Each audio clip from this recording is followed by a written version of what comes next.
c'est qu'on est en plein pop art, pop musique et 68 révolution culturelle. Alors justement à ce propos, nous avons ce magazine, Look Magazine, qui est un magazine américain, où on a une photo de John Lennon faite par Richard Avedon en janvier 68.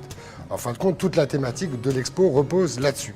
Donc ce magazine à lui tout seul résume cette tendance-là, qui est une tendance historique, incontestablement. Voilà. Alors c'est quelque chose qui mélange les genres de l'époque justement l'origine de la photo, du dessin, etc. et tout, c'est quoi? Est-ce que tu connais l'histoire? Alors oui, tout à fait. Alors le magazine Stern, qui est un magazine allemand, avait demandé en 67 à Richard Avedon de faire des photos des Beatles à Londres. Il a sorti ses petits chefs-d'œuvre pop. Il faut savoir qu'à l'époque, Internet, Photoshop, tout ça, ça n'existait pas.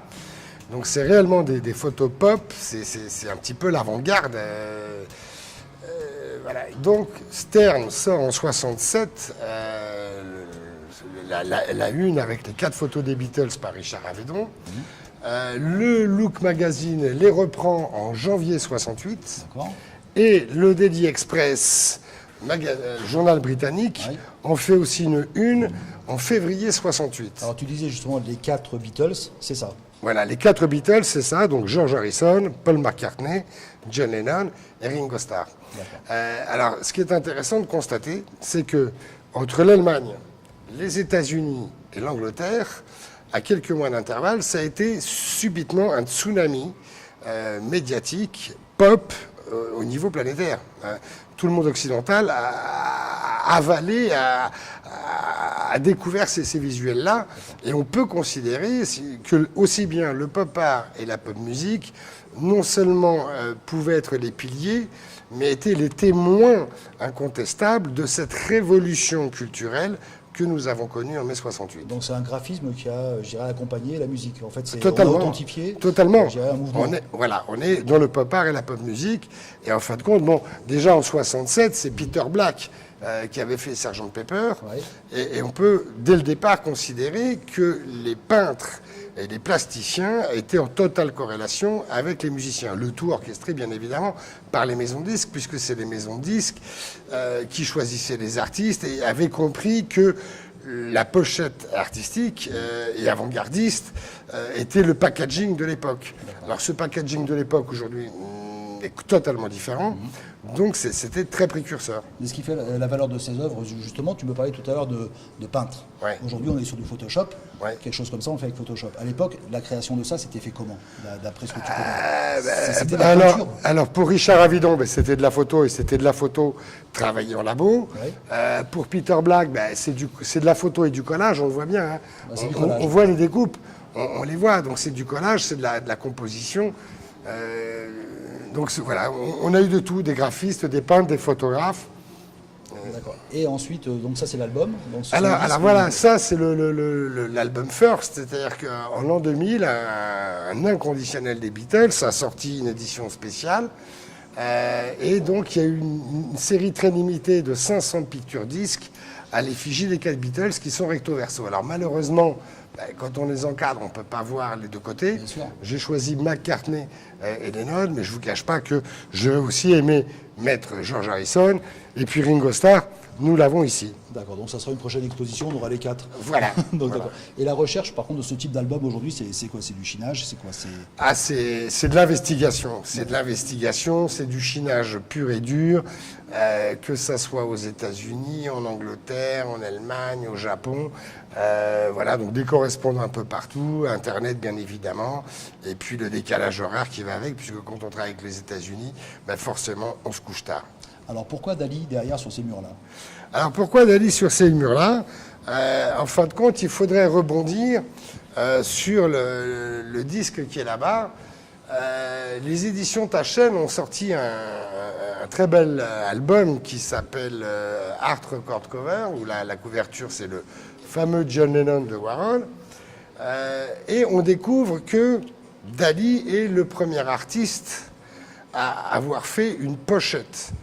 Une pochette en 1955, donc le rock n'existait pas, le pop encore moins. Une pochette de disque de 33 Oui, une tours. pochette de disque, une pochette de 33 tours. Le premier artiste au monde, c'est Dali. C'est dans le livre Taschen, et il est exposé là-bas. Et parallèlement à ça, Là, c'est une photo de Dali en 68, donc pendant les événements. Il quittait l'hôtel Meurice en taxi, il contournait Paris, il allait dans les studios de Montrouge pour faire des photos d'art surréaliste. Et celle-ci a été présentée au Centre Pompidou en 2012-2013. De quelle année à l'origine? 68. Hein, là, c'est un petit peu le petit coin 68. Alors, et juste en dessous, donc j'ai mis le trailer de Michael Jackson, qui prouve que Michael Jackson, Dali posait avec son Oslo, Michael avec son bébé tigre. Donc c'est un petit lien parmi des multiples d'autres liens qui peuvent exister entre Dali et Michael Jackson. En fait, les directeurs artistiques à l'époque ont repiqué les idées des uns des autres pour essayer de créer un mouvement. Alors, je suis pas. Alors là, je pourrais pas certifier si c'est les directeurs artistiques ou si c'est Michael lui-même. Et là, concrètement, je pense que c'est Michael lui-même. Tu penses qu'il y a une inspiration de Dali? Ah, totalement. J'ai les preuves sur plusieurs choses. Et puis, j'ai eu la chance de le rencontrer. On a parlé. Et Michael était. Et on s'est rencontrés par rapport à la peinture. À l'inspiration. Par rapport à la peinture, il est venu dans ma galerie, il a un tableau qui lui a plu, je lui ai amené dans sa suite.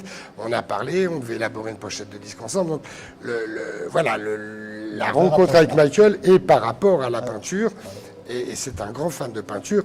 Et d'ailleurs, on retrouve dans la pochette de Dangerous un côté très surréaliste. Qui rappellerait étrangement Dali. De toute façon, Michael contrôlait tout. Il contrôlait tout. Toute son image, c'est lui qui contrôlait, qui orchestrait et qui validait. Donc même si quelqu'un d'autre faisait quelque chose, s'il n'y avait pas la validation de Michael, ça ne sortait pas. D'accord. Voilà. Donc c'est une bonne chose à savoir. Voilà. On sait pas, on s'axe sur la musique, mais pas sur l'esthétique de la pochette. Alors après, donc, pour revenir à ça, par exemple, qui est cette pochette de Gainsbourg. Voilà. Alors évidemment, je suis un grand fan comme beaucoup. Je suis un grand fan de Gainsbourg. Donc ça, c'est toujours 68. Donc qu'est-ce qui se passait en 68? Donc j'aborde pas dans l'exposition le côté politique de la chose, mais le côté artistique. Voilà. Donc 68, Gainsbourg sort Initial bébé. Le dessin fait penser à un tableau de Roy Lichtenstein. On est tout à fait dans l'esprit Roy Lichtenstein en noir et blanc. Malheureusement, le nom ne figure pas sur la pochette. Aucun nom ne figure. Donc on peut même se poser la question si c'est pas Gainsbourg lui-même qui s'est peint à la Lichtenstein, puisque Gainsbourg, avant toute chose, était un peintre, avant d'être un chanteur. Il était un peintre. Et alors là, je rebondis. Dali et Gainsbourg se sont côtoyés. Il existe très peu de témoignages à ce niveau-là. Mais ils ont été très proches à une époque. Voilà. Ils se sont séparés. Oui, non, ils étaient très copains. On peut même dire que le côté provoque, je vais même aller plus loin, on peut même dire que le côté provoque de Gainsbourg a pu être inspiré par Dali, puisque c'était la marque de fabrique de Dali. Effectivement. Voilà. Alors après Serge Gainsbourg, il y a un autre hommage que je ne pouvais pas ne pas faire, c'est Johnny, parce qu'il nous a tous bercés. Alors Johnny, c'était très dur de trouver des pochettes d'artistes illustrées par des peintres. J'en ai trouvé 2 parmi des centaines et des centaines. Par manque de place, je ne les ai pas encadrés et j'avoue honnêtement, ils ne sont pas exceptionnels au niveau peinture.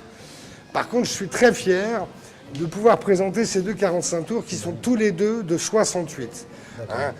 Donc là, pareil, on retrouve donc Bonnie and Clyde. Tiens, comme par hasard, le lien avec Gainsbourg, Bonnie and Clyde. Même époque. Même époque.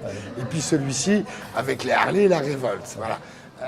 Donc c'est plus un clin d'œil justement d'association et de style par rapport à l'époque. Tout à fait. Que faisaient nos artistes français en 68? Johnny sur ses Harley, la révolte. Gainsbourg, Initial bébé. Richard Avedon, les Beatles, John Lennon au niveau planétaire. Et puis, Dali, ses photos d'art. Et à l'époque, la photo n'était pas reconnue comme œuvre d'art, alors qu'aujourd'hui, elle est entièrement reconnue comme œuvre d'art. Donc là aussi, on a